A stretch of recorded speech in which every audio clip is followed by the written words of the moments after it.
நீங்கள் தவறவிட்ட எபிசோடுகளை இப்பொழுதே காணுங்கள் உங்கள் Tandivan.com மற்றும் Tandivan யூடியூப் சேனலில்.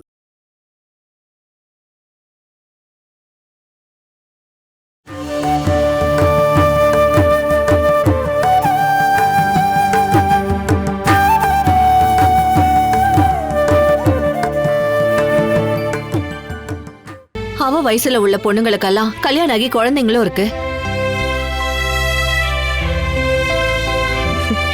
சரி, நான் ஒரு சம்பந்தத்தை கொண்டு வந்தா உங்க 2 பேருக்கு எந்த கஷ்டமும் இல்லல? கஷ்டமா?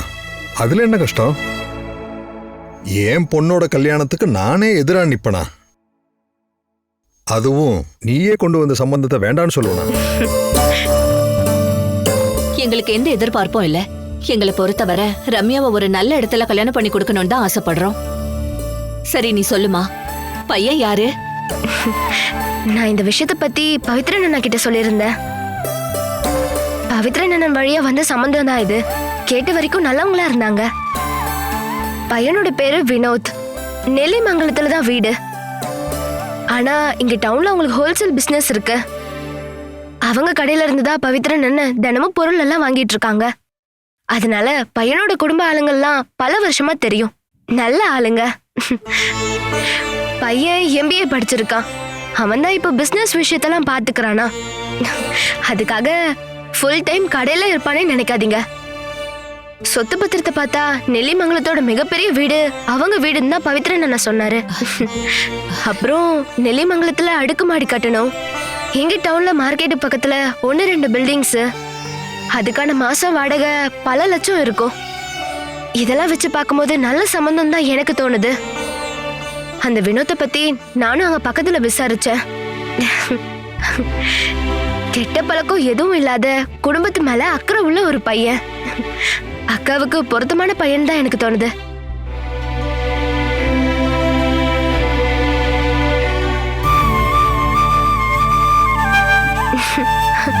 கேட்ட வரைக்கும் உங்களுக்கு என்ன தோணுது? அம்மாடி, இதெல்லாம் என் பொண்ணு ரம்யாவுக்கு கனவு காண்ற மாதிரியான உறவு தான். அவங்க கூட சம்பந்தம் வச்சுக்கிற அளவுக்கெல்லாம் நமக்கு தகுதி இல்லம்மா. இந்த யோகிதோ தகுதியெல்லாம் அப்புறமா யோசிக்கலாம். நான் இவ்ளோ சொல்லிருக்கனே, அதுல உங்களுக்கு விருப்பம் இருக்கா இல்லையா? இருக்குன்னா பவித்ரன் அண்ணன் கிட்ட நான் அவங்கள வந்து பார்க்க சொல்றேன். அவங்க ரொம்ப பெரிய ஆளுங்கம்மா. அவங்க கேக்குற அளவுக்கு செய்யறதுக்கெல்லாம் நம்மளால முடியுமா? அத பத்தி எல்லாம் நீங்க யோசிக்காதீங்க. பையனுக்கு பொண்ணு பிடிச்சிருக்கா, வீட்டு ஆளுங்களுக்கு பிடிச்சிருக்கா, பொண்ணுக்கு பையனை பிடிச்சிருக்கான்னு மட்டும் நீங்க யோசிங்க. இது நடந்துச்சுன்னா ரம்யா ஒரு பாக்கியசாலின்னு தான் நான் சொல்லுவேன். சரி மாமா, நான் பவித்ரன் அண்ணன் கிட்ட சொல்லி அனுப்புறேன். பண விஷயத்தை தவிர மத்ததெல்லாம் நீங்க பேசி முடிவு பண்ணுங்க. புரிஞ்சுதா? சரிம்மா. அப்ப நான் கிளம்புறேன். பேங்க் டைம் முடியறதுக்குள்ள நான் அங்க போகணும். நான் அப்புறமா வரேன். போயிட்டு வர அத்தை. ஐயோ வேண்டாம் வேண்டாம், என்ன வழி அனுப்புறேன்னு சொல்லிட்டு உங்க உடம்ப நீங்க கஷ்டப்படுத்திக்காதீங்க. நீங்க ரெஸ்ட் எடுங்க. நான் போயிட்டு வரேன். சௌமியா வந்ததும் நான் கேட்டதா சொல்லுங்க அத்தை. நான் அவளை பார்க்காம போயிட்டேன்னு அவ ரொம்ப கஷ்டப்படுவா. சரி பரவாயில்ல, நான் இன்னொரு நாள் அவளை பார்க்க வரேன். போயிட்டு வர அத்தை. சரிம்மா.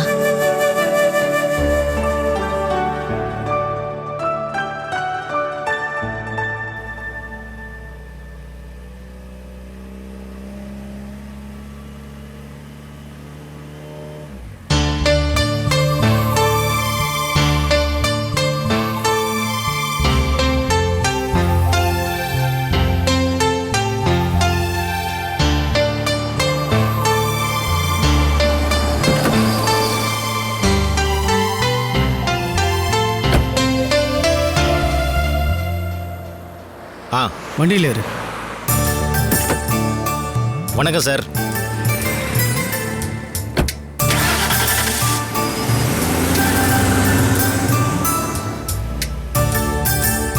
நீ ரொம்ப நேரமா வெயிட் பண்றியா? நான் வந்த உடனே உங்களுக்கு கால் பண்ணேன் சார்.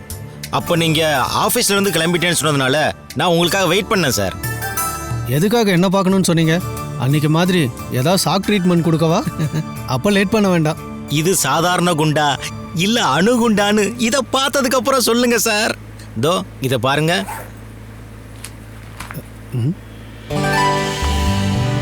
இந்தாங்க, இந்த அணுகுண்டு எப்படி?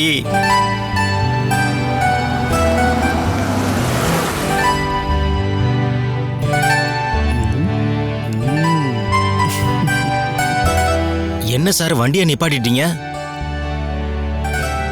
இது நிஜமாவே ஒரு அணுகுண்டு தாயா. இதை பார்த்தா வண்டி மட்டும் இல்ல, என் இதயமே கூட நின்னு போயிருங்கயா.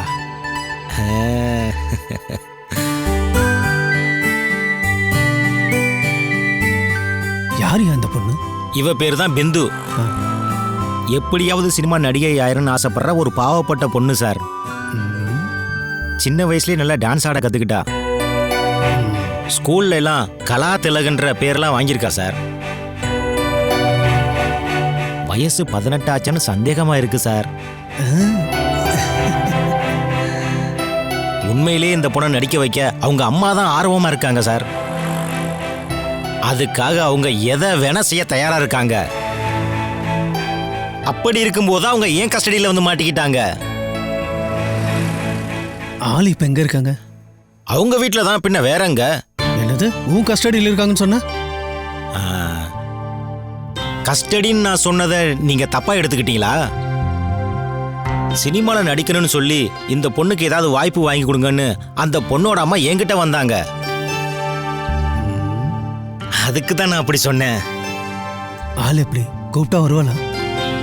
சினிமால சான்ஸ் கிடைக்குன்னு சொன்னா உடனே வந்துருவா. மற்றபடி அவ வீட்டை விட்டு வெளியில வரமாட்டா. +1க்கு அந்த பொண்ணு படிச்சுக்கிட்டு இருக்குன்னு சொன்னாங்க சார். இங்க பாருங்க சார், நீங்க நினைக்கிற மாதிரி அந்த பொண்ணு சீப்பான கேரக்டர் இல்ல. நீ நினைச்சா நடக்கும்யா, அது எனக்கு தெரியும். சார், நீங்க ஏதாவது ஒரு படத்துல அந்த பொண்ணுக்கு ஒரு சான்ஸ் வாங்கி கொடுங்க. சின்ன வேஷமா இருந்தாலும் பரவாயில்ல. ஒரு சான்ஸ் மட்டும் கிடைச்சிச்சுன்னா அதுக்கப்புறம் நீங்க என்ன சொன்னாலும் அவங்க செய்வாங்க. அதுக்கு இப்போ அவங்களுக்கு சான்ஸ் வாங்கி கொடுக்க நான் எங்க போறது? எனக்கு சினிமாக்காரங்க யாரையும் சுத்தமா தெரியாது. அப்ப அதை பேசி பிரயோஜனம் இல்லை. நீங்க அதை மறந்துடுங்க. அந்த போட்டோவை இங்க கொடுங்க, நான் அதை அவங்கள்ட்ட திரும்ப கொடுத்துட்றேன். நான் என்ன யோசிக்கிறேன்னா, நானே சொந்தமா ஒரு படம் எடுத்தா எப்படி இருக்கும்? சூப்பர் சார், நல்ல ஐடியா. அவங்கள கூட்டிக்கிட்டு வந்து நீங்க தான் இந்த படத்தோட ப்ரொடியூசர்னு சொல்லி அவங்கள இன்ட்ரோடியூஸ் பண்ணி வைக்கிறேன். மற்றதெல்லாம் உங்க திறமை சார். நீ அப்படியே மொத்த பொறுப்பையும் என் தலையில வச்சுட்டு ஓடிடலாம்னு நினைக்காத. இந்த விஷயத்துல நீ எனக்கு உதவி செஞ்சுதான் ஆகணும். இல்லைன்னா உன்னோட நிலத்தோட விஷயத்த முழுசா மறந்துரு. ஐயோ, அப்படியெல்லாம் சொல்லாதீங்க சார். நான் என்ன செய்யணும்னு மட்டும் சொல்லுங்க. ஒரு நாளைக்கு நீ அவளை கூட்டிட்டு வந்து எனக்கு இன்ட்ரோடியூஸ் பண்ணி வை. அவளுக்கு ஒரு இன்ட்ரெஸ்ட் வர்றதுக்காக நான் ஒரு சினிமா ப்ரொடியூசர்னு சொல்லு. ஓ, அதுக்கேத்த மாதிரி நான் ஏதாவது பேசி சமாளிச்சுக்கிறேன்யா. என்ன சொல்ற? அவ்வளவுதான் சார், மற்றதெல்லாம் நான் பாத்துக்கிறேன். அதுக்கப்புறமா என்ன செய்யணும்னு நான் உனக்கு அப்புறம் சொல்றேன். அப்புறம் நான் இப்ப கிளப்புக்கு தான் போறேன். உன்னை எங்க டிராப் பண்ணணும்? நான் ஏறின இடத்துல என்னை விட்டுட்டா போதும். அங்கதான் என் காரு இருக்கு. ஓகே.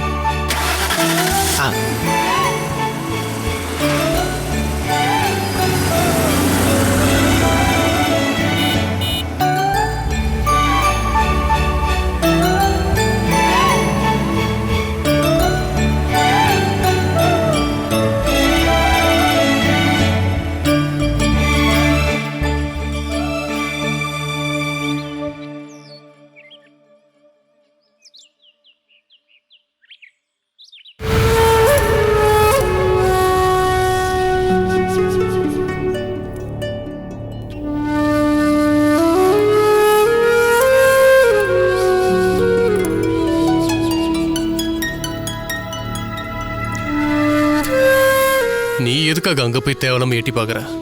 அந்த வழியா ஏதாவது ஊர்வலம் வரப்போகுதா என்ன? அவளை காணுமே. அடிக்கடி எட்டி பார்த்தா மட்டும் உன் பேத்தி வந்துருவாள? அவ இங்க தானே வரப்போறா. அவ வர வேண்டிய டைம் எப்பவும் முடிஞ்சிருச்சுங்க. இல்லையே, இதுக்கு மேலதான் அவ வருவா. ட்ரெயின் 10 மணிக்குன்னு சொன்னா. மணி 11 தானே ஆச்சு. நீ இப்ப தேவையில்லாம இதுக்கெல்லாம் டென்ஷன் ஆயிட்டு இருக்காத. கூட்டிட்டு வரேன்னு சொல்லி போன ராகுலுக்கு அவளை கண்டுபிடிக்க முடியாம போயிடுச்சு என்னமோ தெரியல. அப்படின்னா அவ போன்ல கால் பண்ணிருப்பான். உன்ன மாதிரி அவ ஒன்னும் முட்டாள் இல்லையே. அப்படி அவ ராகுல பாக்கலனா கூட ஒரு ஆட்டோவோ டாக்ஸியை பிடிச்சி இங்க வர்றதுக்கு அவளுக்கு ரொம்ப நல்லாவே தெரியும்.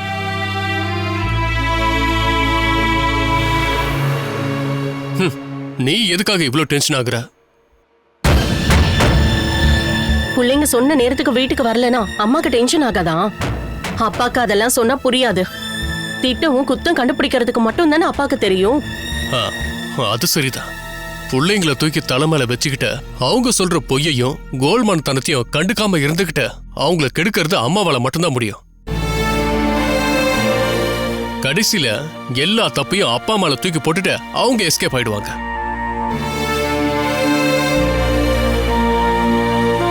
பட்டும் படாம நீங்க என்ன பத்தி தானே சொல்றீங்க? ஆமா, உன்னை பத்தி தான் நான் சொன்னேன். அப்போ விஷயம் எல்லாம் புரிஞ்சிருச்சுல்ல?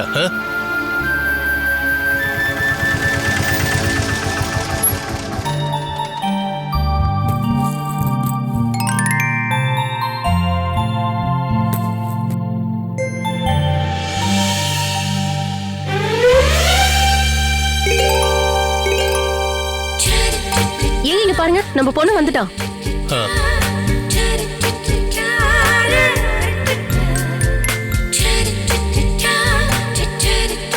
அம்மா தங்கம், நீ வரதுக்கு இவ்ளோ லேட் ஆச்சு? ட்ரெயின் லேட் ஆயிடுச்சுமா. அப்பா எங்கம்மா? அப்பா உள்ளதா இருக்காரு, நீ வாமா.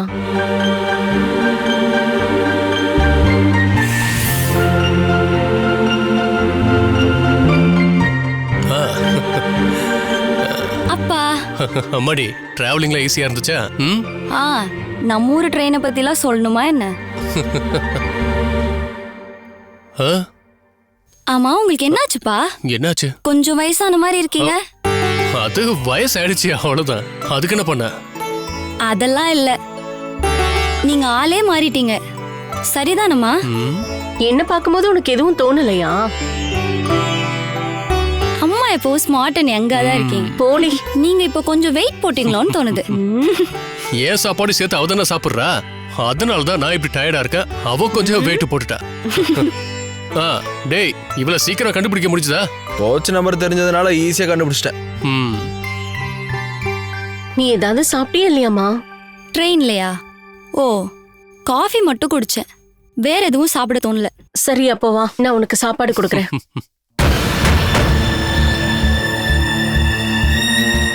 இங்க புதுசா ஒரு ஆள் வந்ததா கேள்விப்பட்டேன். ஆள் எங்க?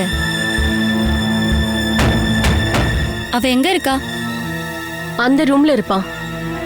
நான் போய் பார்த்துட்டு வரேன். இல்லம்மா, நீ எதுக்கு இப்ப அவளை போய் பாக்குற? அதுக்கெல்லாம் இன்னும் நிறைய டைம் இருக்குல்ல. இப்ப நான் பார்த்தா என்ன? அவ அந்த ரூமுக்குள்ளே அடைஞ்சு கிடக்கிறதுக்கு தேவிக்கு அவதாரமா என்ன? இங்க பாருமா, நீ அவகிட்ட சண்டைக்கெல்லாம் போகாத. ஏன் அப்படி? அவ என்ன முழுங்கிடுவாளா? அப்போ அதையும் தெரிஞ்சுக்கணும்ல. என்ன இருந்தாலும் அண்ணனோட பொண்டாட்டி இல்லம்மா. வந்ததும் வராதமா எதுக்காக அவகிட்ட போய் பிரச்சனை பண்ணிட்டு? அண்ணனோட பொண்டாட்டின்னு அவ மட்டும் சொன்னா பத்தாது, நமக்கும் தோணணும்ல. நான் அவளை அண்ணின்லாம் கூப்பிட போறதில்ல. எங்க இருந்தோ அந்த தெருநாயெல்லாம் என்னாலெல்லாம் உறவு கொண்டாடிட்டு இருக்க முடியாது. எதுக்கும் அந்த மகாராணியை நான் போய் பார்க்கறேன்.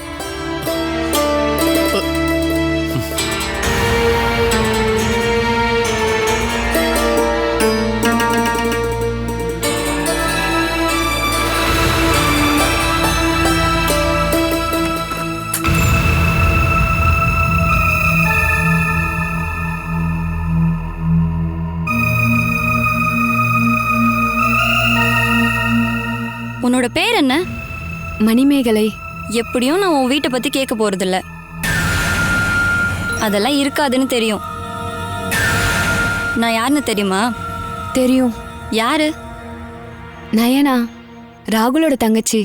ஆமா, உனக்கு எப்படி என்ன தெரியும்? இங்க இருக்கிற ஆல்பத்துல போட்டோவை பார்த்தேன். அப்புறம் ராகுலும் சொல்லியிருக்கான். என்னை பத்தி என் அண்ணன் அப்படி என்ன சொன்னா? நயனா அவரோட தங்கச்சின்னு. இருந்தாலும் எனக்கு ஆச்சரியமா தான் இருக்கு. என் அண்ணன் உன்கிட்ட எதை பார்த்து மயங்கினான்னு தெரியலையே. அது சரி, செலக்ஷன் விஷயத்துல என் அண்ணன் அப்பவே மொக்கதான். உங்க அண்ணன் என்ன செலக்ட் பண்ணல, நான் தான் நயனாவோட அண்ணனை செலக்ட் பண்ணேன். அதெல்லாம் நீ ஒன்றும் சொல்லி காட்ட தேவையில்ல. உன்ன மாதிரி இருக்கிற பொண்ணுங்கெல்லாம் என்னோட அண்ணன் கால் தூசிக்கு வர மாட்டீங்க. அவன் ஒரு அப்பாவின்றதுனால உன்கிட்டலாம் மாட்டிக்கிட்டாரு. அதுக்காக நீ எல்லாம் ஒன்றும் கெட்டிக்காரின்னு நினைச்சுக்காத. கல்யாணம் பண்ணிக்கிட்டதுக்காக பொண்டாட்டி ஆயிடலான்னு நினைக்காத. இந்த வீட்ல நாங்க யாருமே உன்னை ஒரு ஆளாவே மதிக்கல. நாங்க உன்னை என்னைக்கும் இந்த வீட்ல ஒரு ஆளா ஏத்துப்போன்னு கனவுல கூட நீ நினைச்சு பார்க்காத. உன் மேல இந்த அன்புங்கிறதெல்லாம் என்னைக்குமே நீ எங்ககிட்ட இருந்து எதிர்பார்க்காத. நான் அன்பெல்லாம் எதிர்பார்க்கல நயனா. எதிர்பார்த்தது கிடைக்கலனா தானே ரொம்ப வருத்தமா இருக்கும். எனக்கு அந்த மாதிரி எந்த எதிர்பார்ப்பும் இல்ல. நல்லதா ஒரு வீடு, தூங்குறதுக்கு தனி ரூமு, ஃபேனு, கட்டிலு, மெத்துன்னு பெட்டு, 3 வேளையும் கொட்டிக்க ஒரு நல்ல சாப்பாடு, இதெல்லாம் நீங்க கனவுல தானே பார்க்க முடியும். இதெல்லாம் இங்க கிடைக்கும் போது அப்படியே வருத்தப்படுற. நீ இங்க எதுவும் செய்ய தேவையில்ல. உன்னோட இந்த ராஜயோகம்லாம் இன்னும் கொஞ்ச நாள் தான், தெரிஞ்சுக்கோ. நைனா, இங்க வாமா.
Yes come in.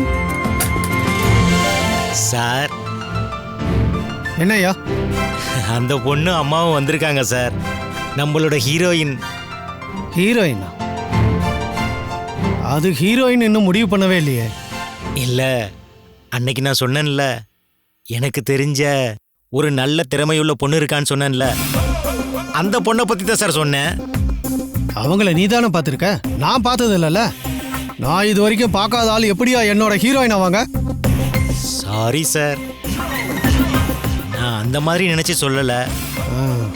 அவங்க ஏன் கூட தான் வந்திருக்காங்க சார். நீங்க ஒரு தடவை பாருங்க, ஹீரோயின் ஆக்க முடியும் தான் எனக்கு தோணுது. யோ, நான் இப்ப பிஸியா இருக்கேன்யா. சார், அவங்க பெரிய எதிர்பார்ப்போட ரொம்ப தூரத்துல இருந்து வந்திருக்காங்க சார். சார், நீங்க ஒரு தடவை பாருங்க. அடுத்த மாசம் வேற ஷூட்டிங் ஆரம்பிக்கணும்ல. இது வரைக்கும் நமக்கு எதுவும் ஹீரோயின் ஃபிக்ஸ் ஆகல.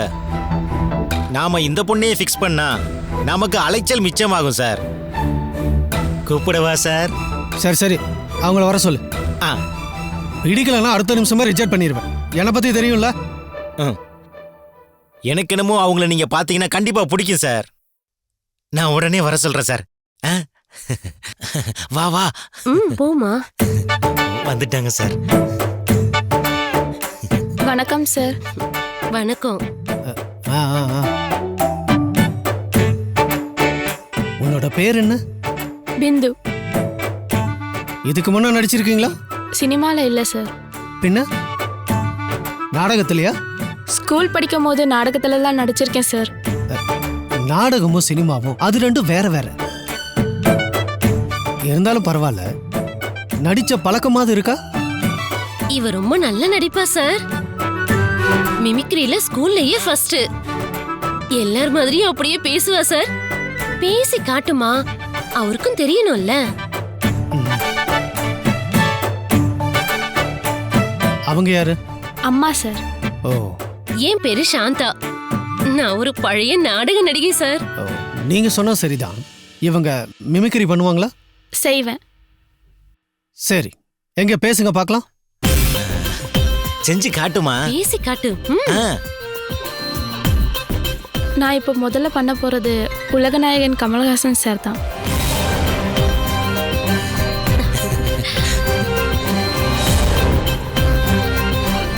கண்மணி அன்போடு காதலன் நான் எழுதும் கடிதமே நீ எழுது, நான் பாடட்டும், நான் சொல்லித்தரேன். கண்மணி அன்போடு காதலன் நான் எழுதும் கடிதமே.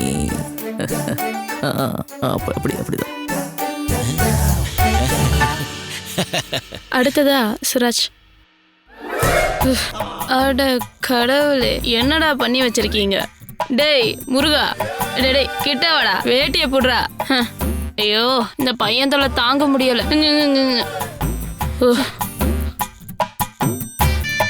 நல்லா இருக்கு, பிரமாதம்.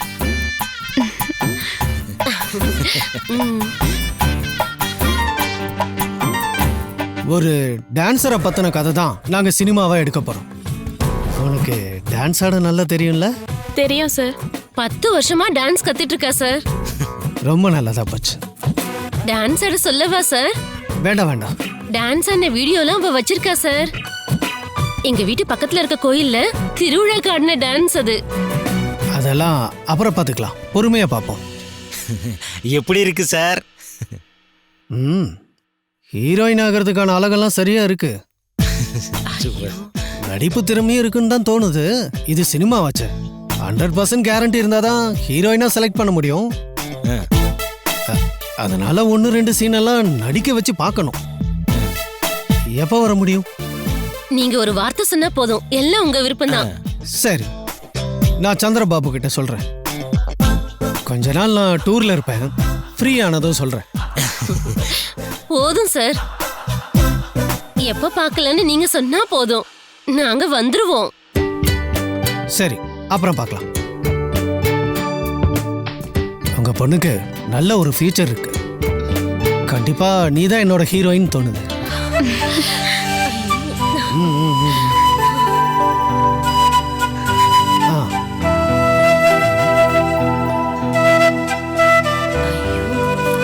இந்தா, அவங்களுக்கு கன்வென்ஸ் சார்ஜ் கொடுத்துரு.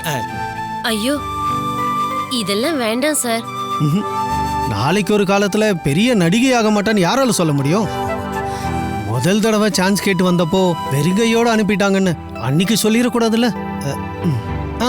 வேண்டாம், என்னோட கையாலேயே இதை நான் கொடுத்துட்றேன். என் கையால முதலா காசு வாங்கின நிறைய பேர் இன்னைக்கு தமிழ் சினிமாவில் கொடி கட்டி பறந்துட்டு இருக்காங்க. சூப்பர் ஹீரோயின்ஸா இருக்காங்க. அப்படி ஒரு அதிர்ஷ்டம் உனக்கு கிடைக்கட்டும்.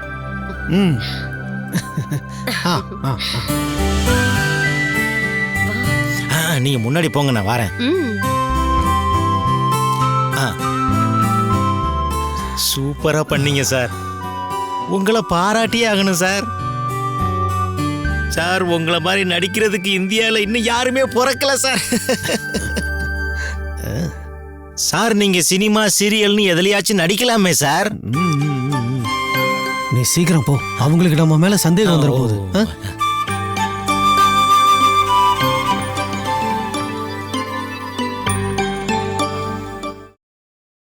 Catch us on TV, Tandivan.com, Facebook and YouTube.